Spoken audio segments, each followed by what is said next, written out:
Assalamualaikum warahmatullahi wabarakatuh. Perkenalkan, saya Susi Susilawati Sinta Dewi dengan NIM 119206013 dari kelas 5C. Pada kesempatan kali ini, saya akan melaksanakan praktikum mengenai refleks pada tendon manusia. Landasan teori. Sel saraf atau neuron adalah struktura terkecil dari sistem saraf. Sel saraf berfungsi melakukan proses rangsangan yang diberikan oleh tubuh. Rangsangan yang dihantarkan oleh sel saraf berupa sinyal listrik. Proses menghantarkan sinyal listrik satu sel saraf dimulai ketika dendrit menerima sinyal dari sel saraf lain yang akan mengalirkan menuju badan sel. Sunindrini 2015 halaman 95. Ditinjau dari fungsinya, neuron dapat dibedakan menjadi 3 macam, yaitu neuron motorik, sensorik, dan interneuron. Neuron sensorik berfungsi membawa rangsang dari daerah tepi ke pusat, sedangkan motorik membawa rangsang dari pusat ke tepi. Isnayani 2019 halaman 71. Refleks adalah gerakan yang dilakukan tanpa sadar dan merupakan respons segera setelah adanya rangsang. Gerak refleks berjalan sangat cepat dan tanggapan terjadi secara otomatis terhadap rangsangan, tanpa memerlukan kontrol dari otak. Jadi dapat dikatakan gerakan terjadi tanpa dipengaruhi kehendak atau tanpa disadari terlebih dahulu. Contoh gerak refleks misalnya berkedip, bersin, atau batuk. Pada gerak refleks, impuls melalui jalan pendek atau jalan pintas, yaitu dimulai dari reseptor penerima rangsang, kemudian diteruskan oleh saraf sensori ke saraf pusat, diterima oleh sel saraf penghubung asosiasi tanpa diolah di dalam otak langsung, dikirim tanggapan ke saraf motor untuk disampaikan ke efektor, yaitu otot atau kelenjar. Soeharto 2012 halaman 36. Tujuan praktikum untuk mempelajari reaksi-reaksi pada beberapa bagian tubuh sebagai akibat dari rangsangan.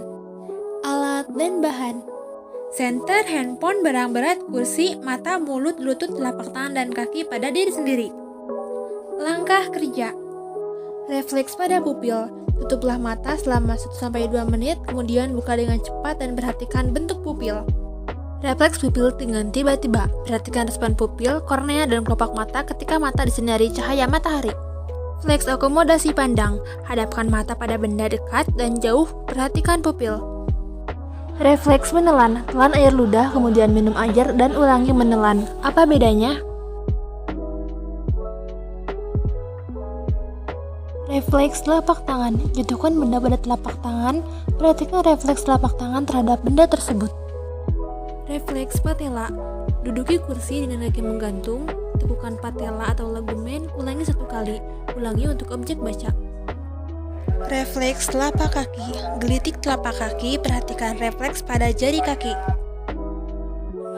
Refleks bersin. Mengamati aksi yang terjadi waktu bersin, kelopak mata, bahu, leher, dan kepala. Hasil pengamatan. Pada kegiatan pertama yaitu refleks pupil, pupil membesar. Kegiatan kedua, refleks pupil dengan tiba-tiba, pupil mengecil.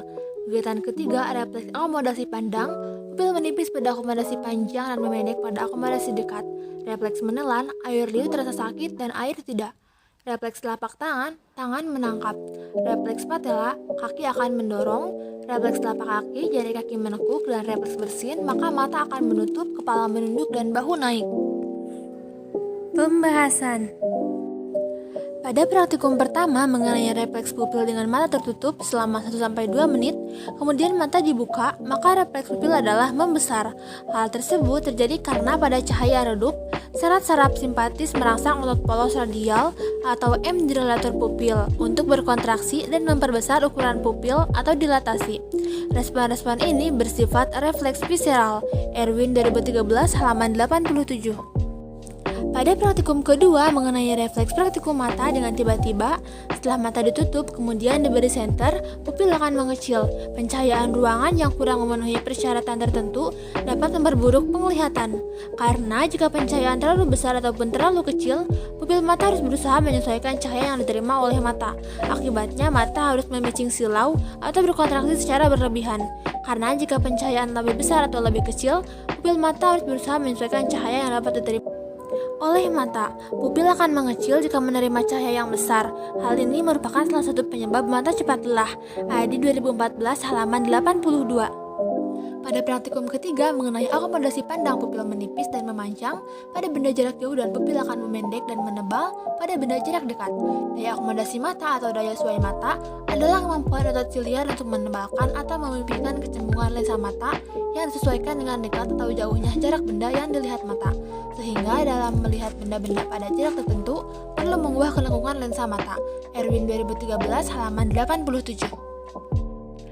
Pada praktikum kelima, yaitu benda dijatuhkan pada tangan dan respon refleks tangan adalah tangan akan menangkap benda tersebut. Hal tersebut karena sistem saraf akan mengantarkan stimulus ke otak hingga menimbulkan respon yang akan ditanggapi neuron dan mengubah potensial yang ada antara permukaan luar dan dalam membran sel.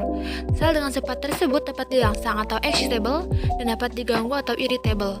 Neuron akan segera bereaksi terhadap stimulus dan modifikasi potensial listrik dapat terbatas pada tempat yang menerima stimulus atau dapat disebarkan ke seluruh bagian neuron oleh membran.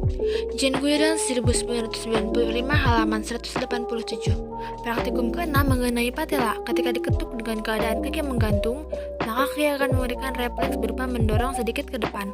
Hal tersebut menurut India Studi 2005 halaman 78 berkaitan dengan refleks sumsum tulang belakang karena saraf penghubung terletak di dalam sumsum tulang belakang. Praktikum mengenai telapak kaki yang digelitik, maka respon yang terjadi adalah jari kaki akan bergerak menekuk ke dalam. Hal tersebut terjadi karena adanya refleks yang diberikan sumsum tulang belakang. Seperti yang disampaikan oleh Suwodo 97 halaman 89, apabila terjadi rangsang dengan kekuatan tertentu pada sel saraf, maka membran akan mengalami perubahan elektronika dengan perubahan fisiologis yang disebabkan adanya perubahan permeabilitas membran, yang menyebabkan terjadinya permeabel terhadap Na dan sangat kurang permeabel terhadap K. Praktikum terakhir yaitu mengenai refleks bersin, terjadi perubahan gerak mata menjadi menutup, kepala menunduk, dan bahu menjadi naik. Rangsang oleh beberapa faktor pencetus menyebabkan saraf sensorik mengantarkan impuls ke saraf refleks, yaitu medula lateral. Refleks bersin menimbulkan peningkatan tekanan intrapulmonal, melibatkan beberapa otot pernapasan sehingga mengalami peningkatan tekanan intratakrar. Janar 2017 halaman 79. Kesimpulan: 1. Gerak refleks pupil terjadi karena rangsangan otot radial. 2. Ukuran membesar atau mengecilnya pupil akan menyesuaikan dengan banyaknya cahaya yang masuk ke dalam mata. 3. Akomodasi mata dipengaruhi oleh letak jauh dan dekatnya benda sehingga ukuran pupil berubah. 4. Menelan air ludah lebih sulit daripada air karena sifatnya seperti gel.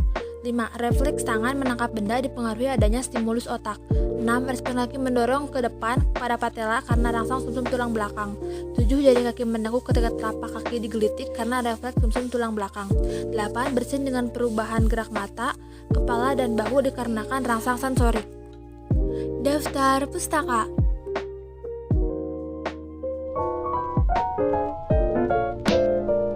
Sekian dari saya, terima kasih. Mohon maaf apabila masih terdapat banyak kekurangan. Wassalamualaikum warahmatullahi wabarakatuh.